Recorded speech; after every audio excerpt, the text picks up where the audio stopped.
America மற்றும் Israel கூட்டுப்படையினுடைய தாக்குதலால ஈரான்ல பொதுமக்கள் குழந்தைகள்னு உயிரிழந்தவங்களோட எண்ணிக்கை 1000 தாண்டிருச்சு. நீடிக்கும் தாக்குதல்கள் பற்றிய சேத விவரங்களோட இணைகிறார் சிறப்பு செய்தியாளர் Salim. Over to you Salim. 5வது நாளாக இந்த தாக்குதலானது நீடிக்கிறது. ஒரு பக்கம் அமெரிக்கா மற்றும் இஸ்ரேலுடைய கூட்டுப்படைகள் ஈரானில் தாக்குதல் நடத்துகிறாங்க. ஈரானும் பதில் தாக்குதல் நடத்துகிறாங்க. எங்கெல்லாம் அப்படின்னா அண்டைய நாடுகளில் எங்கே அமெரிக்கன் பேசஸ் இருக்கோ அங்கே அடிக்கிறாங்க. இஸ்ரேலையும் தாக்குதல் நடத்துகிறாங்க.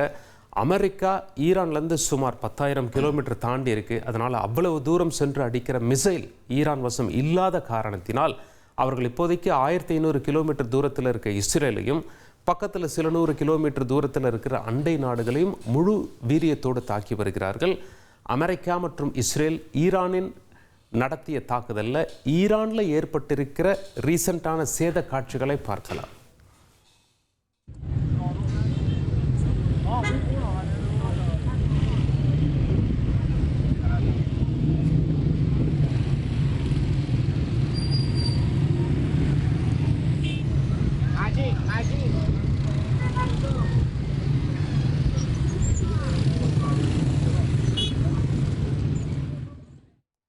ஈரான் நடத்திய தாக்குதலில் இஸ்ரேலில் ஏற்பட்டிருக்கும் சேத காட்சிகளை பார்க்கலாம். זה הרכב שלנו. מטורף. זה הרכב שלי, פגיעה ישירה. לחץ שלי מזמן. הנה. יש סיכוי שיהיה פה איזה פיצוץ רציני.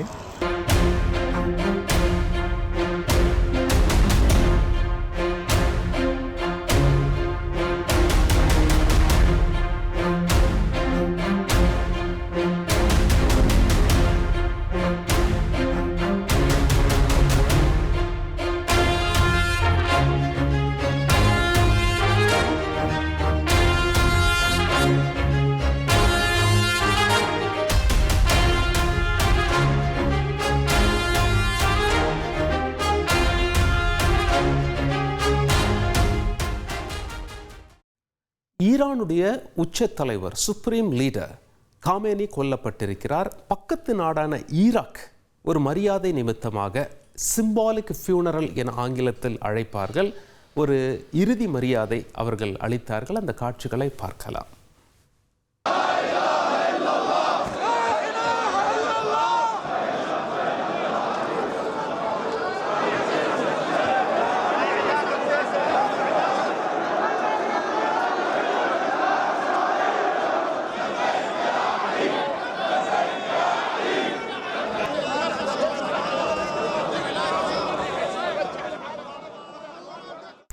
மத்திய கிழக்கு நாடுகளில் உள்ள அமெரிக்க தூதரங்களை குறி வச்சு ஈரான் தாக்குதல் நடத்துகிறாங்க. ஏற்கனவே சவுதியில் தாக்குதல் நடத்துறது நமக்கு தெரியும். அதே போல் துபாயில் உள்ள அமெரிக்க துணை தூதரகம் யுஎஸ் கான்சுலேட்டை குறி வச்சு ஈரான் அடிச்சிருக்காங்க. அந்த காட்சிகளை பார்க்கலாம். நீங்கள் திரையில் பார்க்கக்கூடிய கிராஃபிக்ஸ் காட்சி துபாயில் அமெரிக்க துணை தூதரகம் எங்கே அமைந்திருக்கிறது என்பதை தற்பொழுது நாம் ஜூம் செய்து பார்த்து கொண்டிருக்கிறோம்.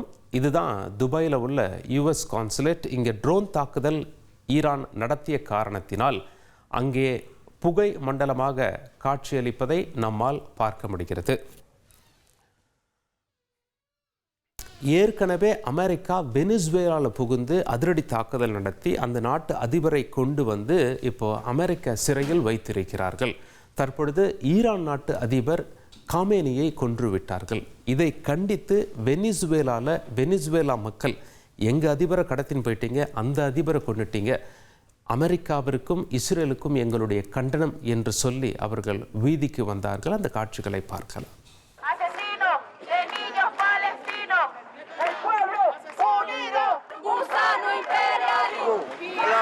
Amigo, Venezuela está contigo. Irán, amigo. Irán, aguarda, el mundo se levanta. Irán, aguarda. Viene masacrando al pueblo de Palestina desde hace 78 años. No, hoy te damos la mano. Irán, hermano.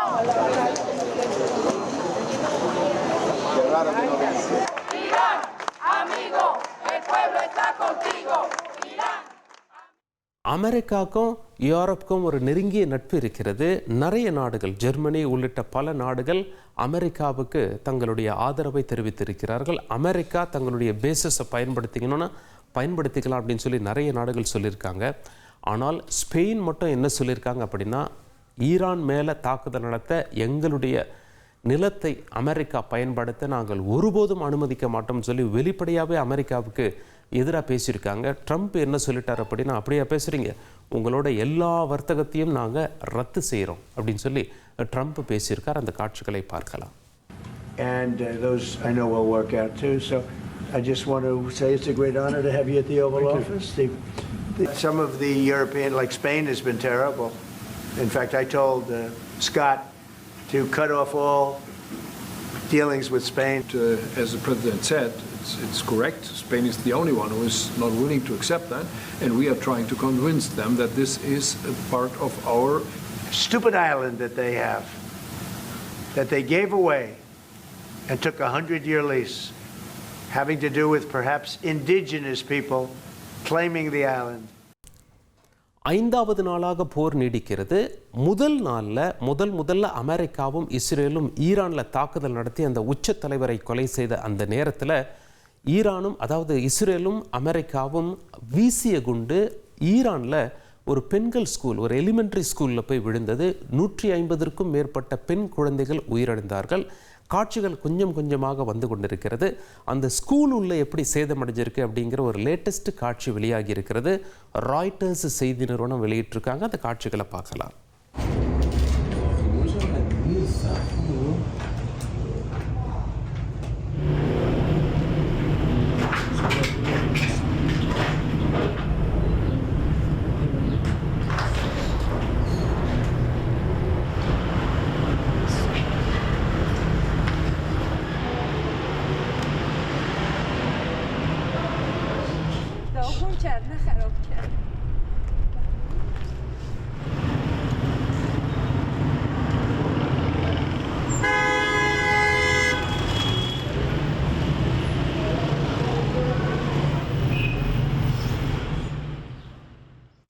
ஈரானில் உயிரிழந்த பெண் குழந்தைகளின் உடலை புதைப்பதற்காக ஒரு கிரேனில் பள்ளம் தோண்டிட்டு இருக்காங்க. பாக்ஸஸ்லாம் கரெக்டாக mark பண்ணி அதனுடைய ட்ரோன் காட்சிகளை தற்பொழுது பார்க்கலாம்.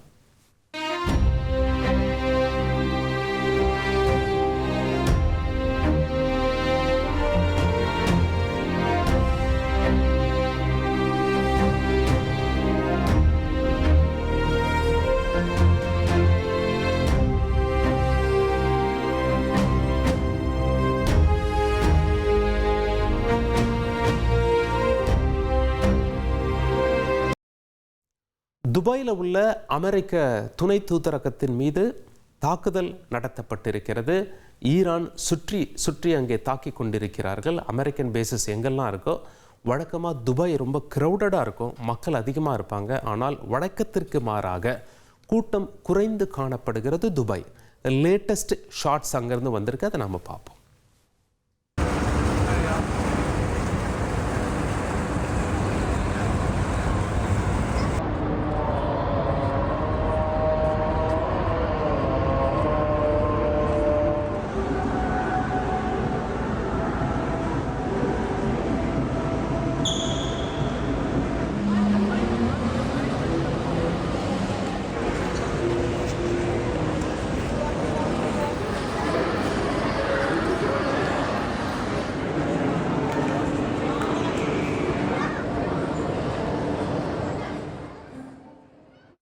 அமெரிக்காவில் சில நகரங்களில் அமெரிக்காவுக்கு இன்னொரு புதிய போர் வேண்டாம், ஈரான் மேலே தாக்குதல் நடத்துறதை விட்டுருங்க, இஸ்ரேலோட சேர்ந்து அங்கே தாக்குதல், புதிய போர் இதெல்லாம் தேவையில்லை, உடனடியாக நிறுத்த வேண்டும் என்று ஆங்காங்கே மக்கள் போராட்டத்தில் ஈடுபட்டு வருகிறார்கள். சில காட்சிகளை பார்ப்போம்.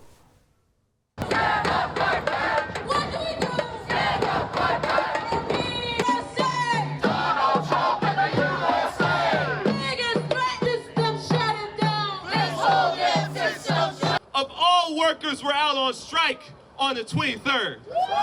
Fight and fight until we don't have ice in the streets. And guess what? Imperialism, shut it down! Imperialism, shut it down!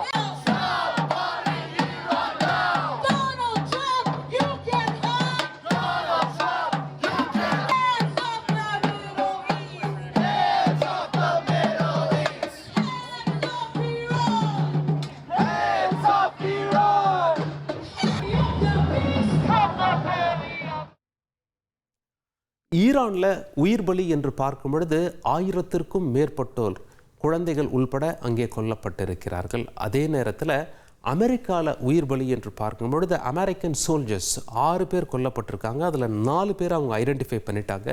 இன்னும் 2 பேர் யார் என்று ஐடென்டிஃபை செய்யவில்லை. இஸ்ரேலில் உயிர் பலி ஏற்பட்டிருக்கிறது. ஆனால் எத்தனை பேர் இறந்திருக்கிறார்கள் என்ற துல்லியமான தகவலை இஸ்ரேல் அரசு இன்னும் வெளியிடவில்லை. உங்களுடைய விவரங்களுக்கு நன்றி சலீம்.